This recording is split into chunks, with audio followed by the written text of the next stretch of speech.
Next topic लिखिए class. Next topic का नाम है AC circuit containing resistance, inductor and capacitor. भी तीनों होंगे, तीनों बना लेते हैं। लिख लीजिए, we have a resistance, inductor and capacitor. Resistance, inductor and capacitor are connected in series combination,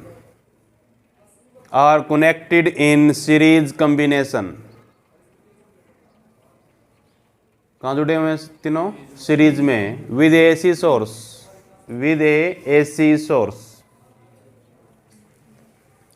एक रेजिस्टेंस है, एक इंडक्टर है, एक कैपेसिटर है। These are connected in a series combination with AC source. It is AC source, ठीक है। Resistance R मान लेते हैं वैल्यूज का, इंडक्टर का L है, कैपेसिटर का C है।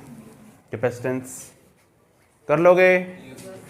अब सीरीज में जुड़े हुए हैं तो पक्की बात है करंट सेम रहेगा। अभी हर कॉम्बिनेशन में यही होता है। अभी सीरीज में करंट की वैल्यू क्या होती है? हमेशा सेम होती है। अभी हर पॉइंट के ऊपर कर लोगे। डायरेक्शन भी सेम होनी चाहिए तीनों के लिए। यस और नो? मान लेते हैं, क्या मान लेते हैं कि ये डायरेक्शन ऑफ करंट है। अभी बदलेगी, पक्की बात है। बदलेगी, तीनों बदलेगी। इनिशियली ये मान लेते हैं, ये इसकी है भाई, कर लोगे। ये इसकी है, तीनों की सेम होगी क्योंकि सीरीज में है भाई, कर लोगे। और तीनों की वैल्यू भी सेम होगी क्योंकि सीरीज में है। तो वैल्यू पीक के लिए ले लेते हैं, मैक्सिमम करंट आई नोट भी बाद में चेंज कर लेंगे उसको किसी टाइम के साथ भी, कर लोगे। इसको सिंपल आई लिख दो, कोई प्रॉब्लम नहीं मेरे को। आई लिख देता हूँ या आई नोट लिख दो, चॉइस आपका भी, कोई प्रॉब्लम नहीं है इस चीज़ में। ये आई नोट हो गया भाई। अब बात करते हैं पोटेंशियल डिफरेंस की भी, या ईएमएफ की बात करते हैं। रेजिस्टेंस के केस में ईएमएफ और करंट में रिलेशन क्या था? अभी दोनों सेम फेज में थे भी, कर लोगे। दोनों का ओमेगा टी था, दोनों सेम डायरेक्शन में थे। ये बात सही है कि नहीं है? तो इसके लिए जो वोल्टेज होगी भी, आपको पता है कि सीरीज में पोटेंशियल बदलता रहता है। अभी ये V1 लिखते हैं, यहाँ पे V2, यहाँ पे V3 लेते हैं। ऐसा कुछ याद है कि नहीं है? तो इसका वोल्टेज VR ले लेते हैं जो कि सेम डायरेक्शन में हुआ करंट के भी, क्योंकि यही पड़ा हुआ है। फेज डिफरेंस क्या है इसका? सेम है, कर लोगे। इंडक्टर के केस में वोल्टेज करंट को लीड कर रही थी π/2 भी, यस और नो? तो इसका वोल्टेज ऐसा मिलेगा, it is VL at 90 degree angles भी। सही लिखा है मैंने। वोल्टेज, ये डायग्राम बना रहा हूँ, फेज डायग्राम है ये। करंट को वोल्टेज क्या कर रही है? लीड कर रही है बाई π/2 भी, हो जाएगा। कैपेसिटर के केस में वोल्टेज लैग बिहाइंड थी करंट के बाई π/2, तो नीचे बनाना पड़ेगा, it is VC at 90 degree angles भी। समझ में आया? ये डायग्राम तीनों टॉपिक को रिप्रेजेंट करता है जो आपने पढ़ के आए हो। डायग्राम बनाइएगा, डायग्राम ही है और कुछ नहीं है इसमें। समझ में आया डायग्राम? टॉपिक हो गया। ओके,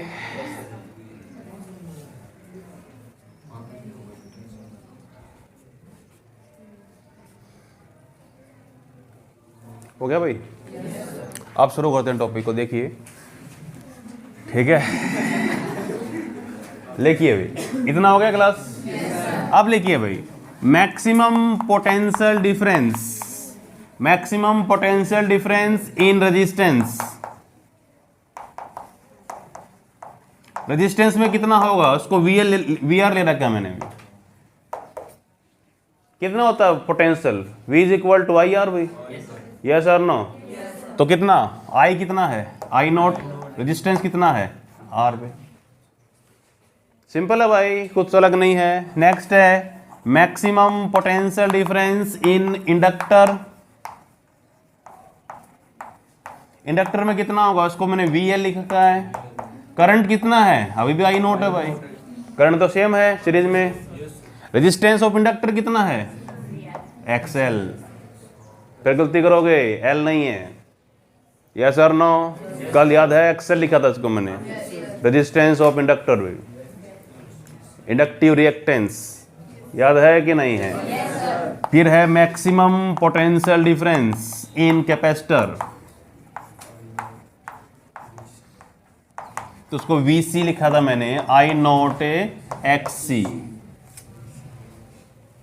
ओके, सही है।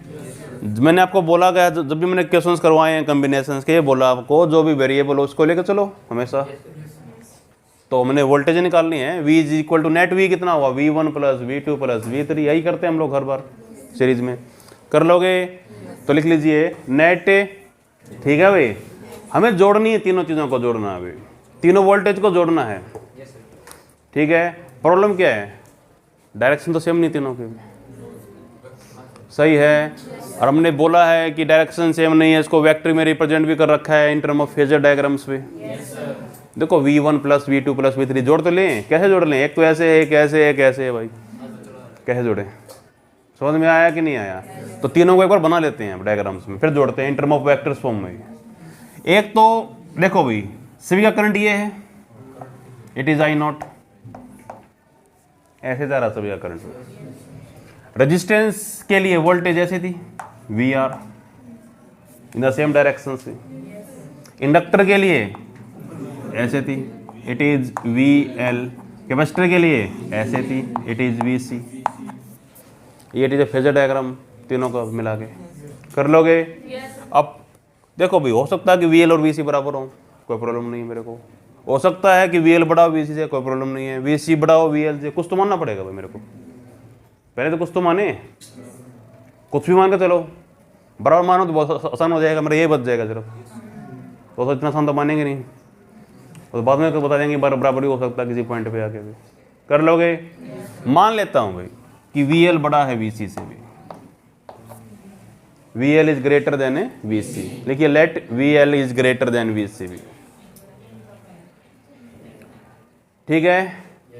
अब VL और VC दो वेक्टर हैं, एक ऊपर है एक नीचे है। मैं बोल रहा हूं कि VL बड़ा है VC से, माइनस करूंगा तो नेट कितना आएगा, माइनस से आएगा, डायरेक्शन उल्टी है, तो नेट किस तरफ बचेगा, जो बड़ा है उसकी तरफ बचेगा, डायरेक्शन उस तरफ आएगी।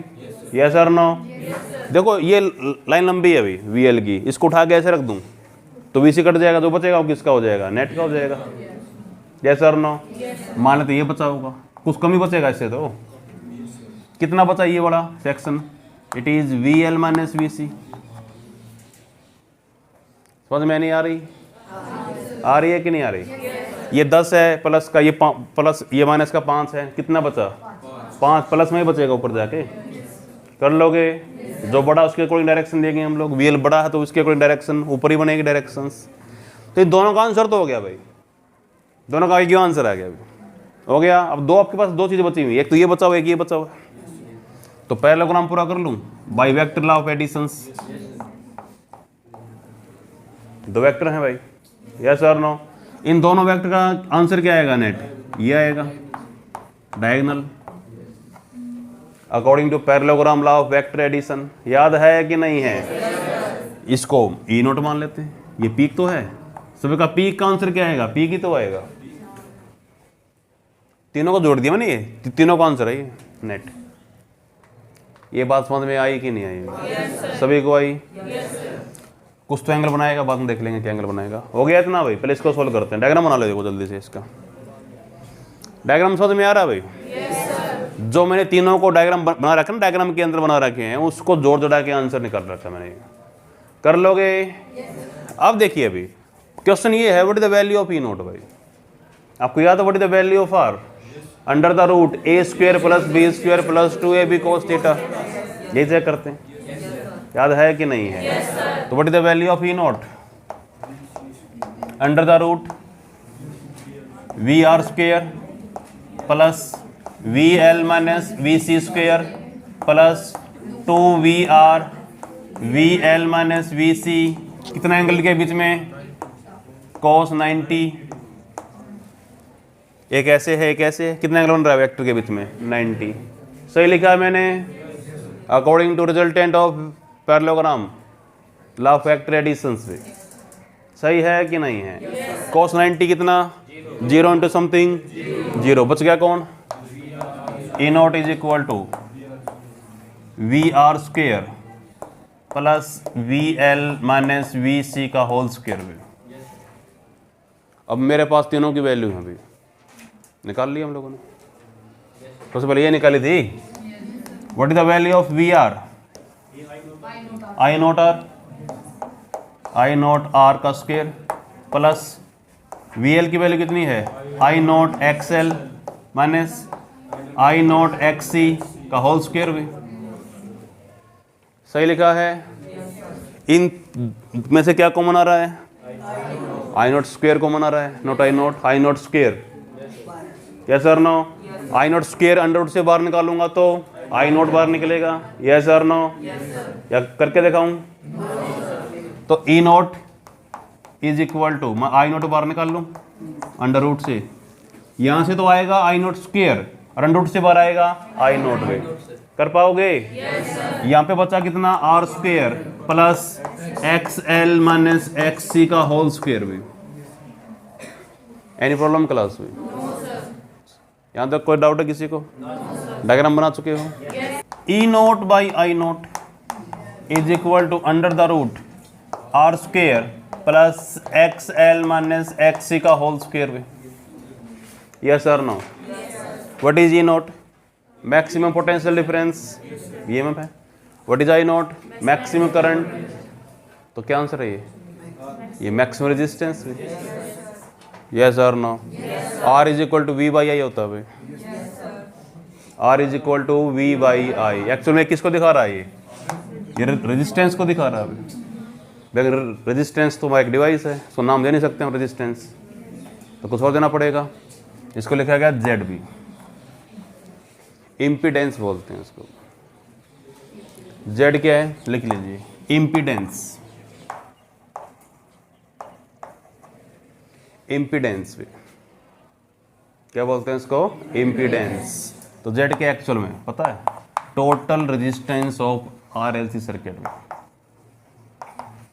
Total resistance of RLC circuit. Resistance ही है, कुछ अलग चीज नहीं है। समझ में आया कि नहीं आया? कर पाओगे? तो नेट रेजिस्टेंस कितना हो गया? Under the root R square plus X L minus X C का होल स्क्वेयर भी। ये तो होगा वैल्यू आगे भी, वैल्यू आई अभी तो, क्योंकि वेक्टर मान रहे हैं हम तो इसको, तो डायरेक्शन भी आनी चाहिए। यस और no?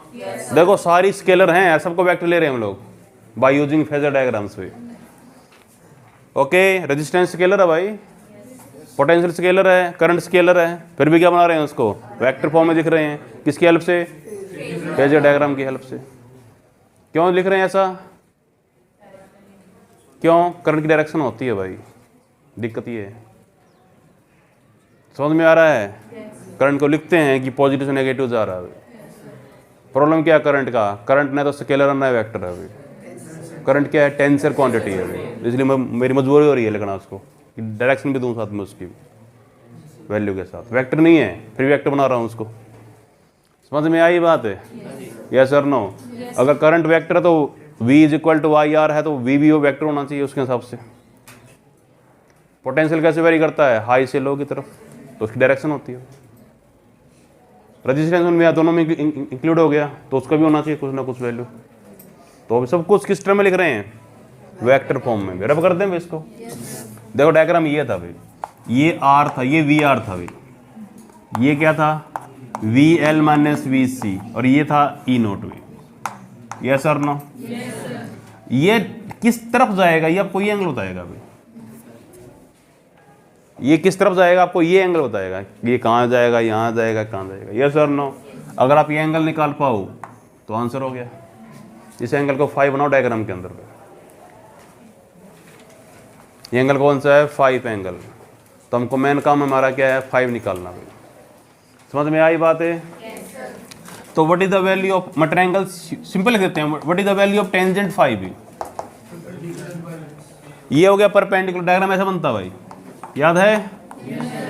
This is perpendicular, this is base. कितना ये? V L minus V C. कितना है VL माइनस से VC बाई VR। सही है कि नहीं? तो putting the value of VL, VC and VR, tangent 5 is equal to कितना भाई I naught R minus XL XC sorry कितना आएगा भाई XL I नॉट, ये है ना, minus XC I naught divide by I naught R। सही है भाई?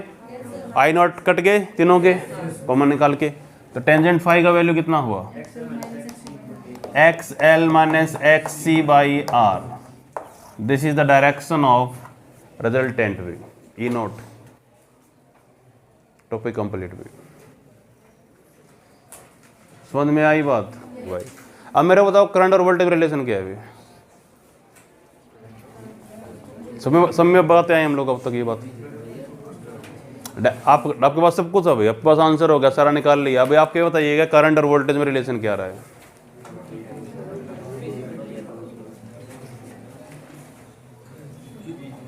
क्या मैं बोल सकता हूं कि ईएमएफ लीड कर रही है करंट को by phi angle? Diagram check करो, ये डायग्राम चेक करो, ये ईएमएफ है, ये करंट है, यस और नो? क्या मैं बोल सकता हूं कि मेरी ईएमएफ लीड कर रही है करंट को कितने एंगल पे? 5 एंगल पे। एमसीक्यू में क्वेश्चन पूछा गया, डायरेक्ट क्वेश्चन पूछते हैं what is the phase difference between current end voltage in LCR circuits में, तो एक किला है 5 समझ में आ रहा है कि नहीं आ रहा?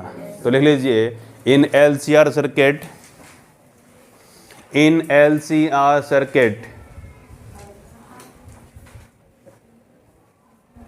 एलसीआर कोई दिक्कत नहीं है, ठीक है। EMF lead the current, EMF lead the current by 5 angle way, EMF lead the current by 5 angle, by 5 लिख दो, कोई दिक्कत नहीं है, यस और नो? या उल्टा ले सकते हो, current is lag behind to EMF by 5। Next है भाई impedance triangle class. Impedance triangle सीधी सी बात है, जो ट्रायंगल रेजिस्टेंस के बीच की बनी होगी उसको क्या बोल रहे हैं हम लोग? Impedance triangle. अभी देखिए मेरे पास डायग्राम बना था, एक डायग्राम ये था कि ये तो VR था भाई, यस और नो? ये VL माइनस VC था और ये E नोट था भाई। चेक करो ढंग से, आपके ट्रायंगल एक्चुअल में से बन रहे, ये एंगल 5 था भाई, अभी बनाई थी मैंने एंगल्स, ट्रायंगल्स, उसमें ऐसा था ना पूरा जो ये ट्रायंगल बन रही है उसमें, इसी ट्रायंगल को क्या बोलते हैं? इम्पीडेंस ट्रायंगल बोलते हैं। कुछ नहीं करना, सिर्फ रेजिस्टेंस की टर्म में डालना सारी चीज़ों को। भी इसका रेजिस्टेंस कितना भाई? तो इस तरफ कौन सा आ रहा है? रेजिस्टेंस आ रहा है, इस तरफ XL माइनस XC आ रहा है और यहाँ पे Z आ रहा है भाई। इम्पीडेंस तो है, नेट का तो ये Z था, यस और नो? ऐसी ट्रायंगल जिसका बेस किसको दिखाता हो? रेजिस्टेंस को, परपेंडिकुलर रिएक्टेंस को, it is reactance, inductive reactance, capacitive reactance, क्या हुआ इसके लिए? रिएक्टेंस। और जिसका हाइपोटेन्यूज दिखाता हो किसको? इम्पीडेंस को, उस ट्रायंगल का नाम क्या है? Impedance triangle. लिख दो, लिख लीजिए the triangle whose base represent resistance, the triangle whose base represent resistance, perpendicular represent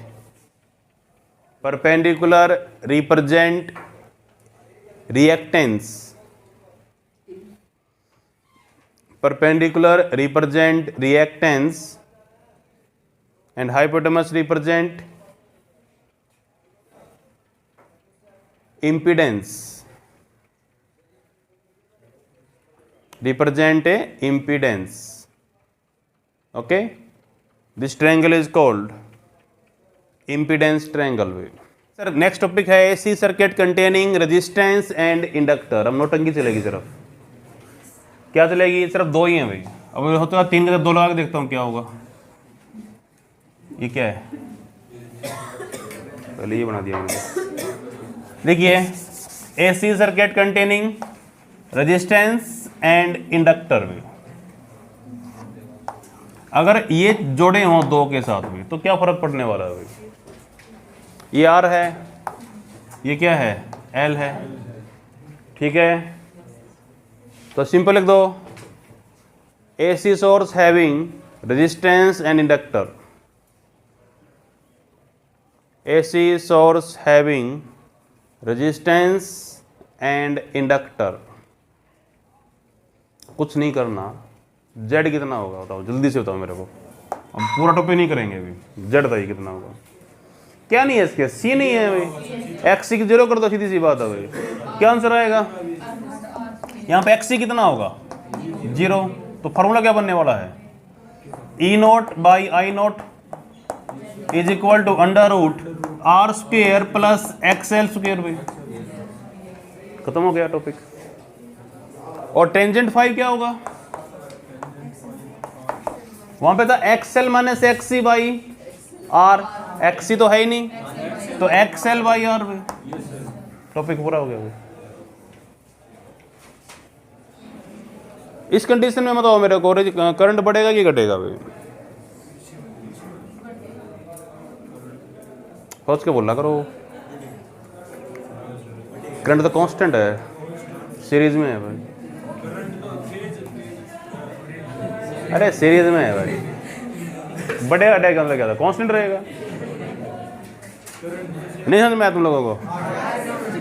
वही करंट I0 रहेगा करंट भाई। क्वेश्चन है कि नेट रेजिस्टेंस बढ़ेगा कि घटेगा,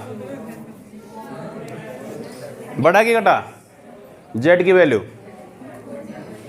बढ़ गई, माइनस वाली 0 हो गई, यस और नो? माइनस वाली चीज क्या हो गई है, 0। तो बढ़ क्या है आंसर से, कर लोगे? नेक्स्ट टॉपिक डालिए जल्दी से, कुछ नहीं है। नेक्स्ट टॉपिक पूरा करो, लिखो नेक्स्ट। लिखिए AC circuit containing, AC circuit having resistance and a capacitor भी, resistance and a capacitor. AC circuit having resistance and a capacitor, ठीक है, हो गया। कुछ करना नहीं है। Z कितना आएगा यहाँ पे? XL की वैल्यू कितनी होगी भाई? XL होगा 0 भाई, तो Z की वैल्यू R स्क्वेयर प्लस, ये तो गलती करोगे, ये स्क्वेयर ऊपर XC आएगा, प्लस का भाई, माइनस का नहीं आएगा। माइनस XC का स्क्वेयर करो, आंसर कितना आएगा? प्लस का ही आएगा। रेजिस्टेंस भी बढ़ेगा भाई। समझ में आ रहा है?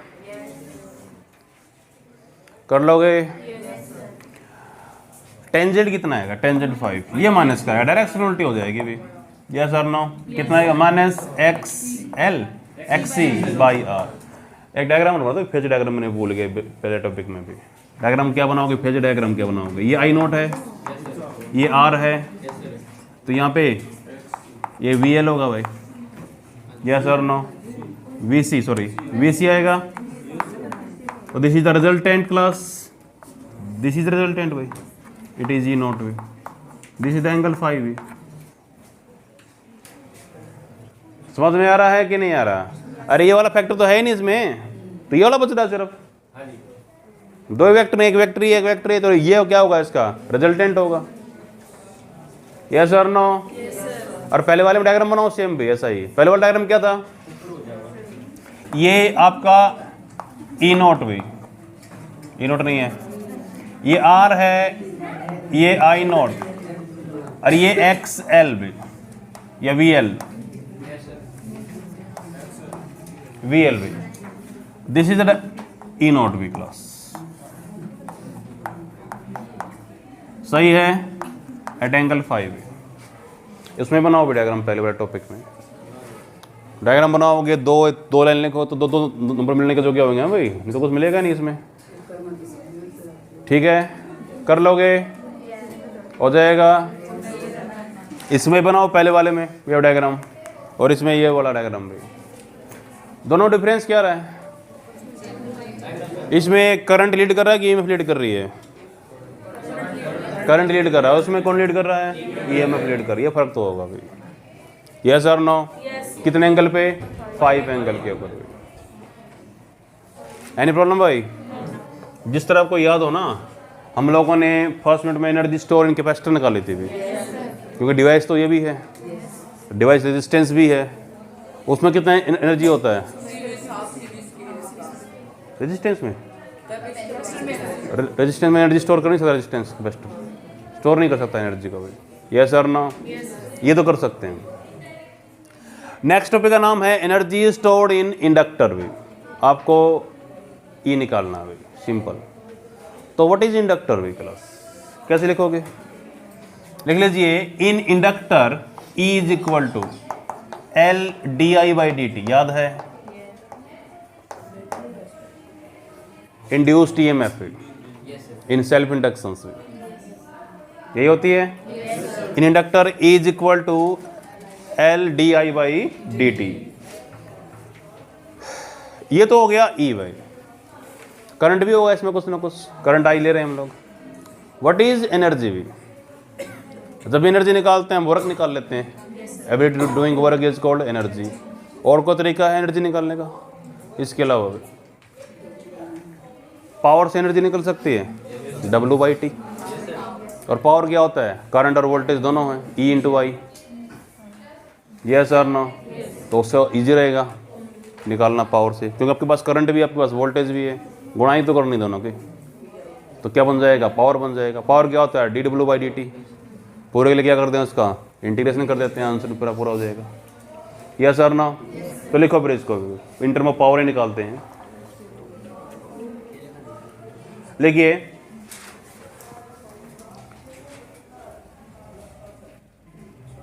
पावर एसोसिएटेड इन इंडक्टर भी। Power associated in inductor, P ले लेते हैं। पावर क्या होता है? Rate of doing work, D W by D T. Rate of doing work is equal to, इसको ई आई लिख सकता हूं। अरे वी आई होता पावर है। पावर के 4 फॉर्मूले होते हैं, डब्ल्यू बाई टी लिख दिया मैंने। Yes sir? एक होता है वी इंटू आई लिख दिया, एक होता आई स्क्वेयर आर, एक होता है V square by R. Yes sir? No? उसमें एक फॉर्मूला लिख रखा है मैंने। मेरे पास ई भी है, मेरे पास आई भी है। Yes sir? नो? तो डी डब्ल्यू किसके बराबर होगा? E I D T. E I D T. Putting the value of E, ये हमको पता है ये कितना है। Yes sir? नो? तो डी डब्ल्यू कितना आएगा भाई? ई कितना है? L D I by D T into I into D T. D T से डी टी काट दूँ, सही है? तो D W is equal to L I D I. सही लिखा है मैंने, L I D I. Any problem class? ये था स्मॉल वर्क भाई। पूरे के लिए क्या कर दें? इंटीग्रेशन कर देते हैं। लिख लीजिए integrating both side, integrating both side class. W is equal to integration D W integration L I D I. Okay, L तो कांस्टेंट होता है, बाहर निकाल लेते हैं। W is equal to what is the integration of I D I? I square by 2 लिख सकता हूं। डब्ल्यू क्या होता है? एनर्जी होती है अभी। यस और नो? तो energy E is equal to कितना हुआ? डब्ल्यू इज इक्वल टू कितना भाई? 1/2 L I square. This is the energy stored in inductor.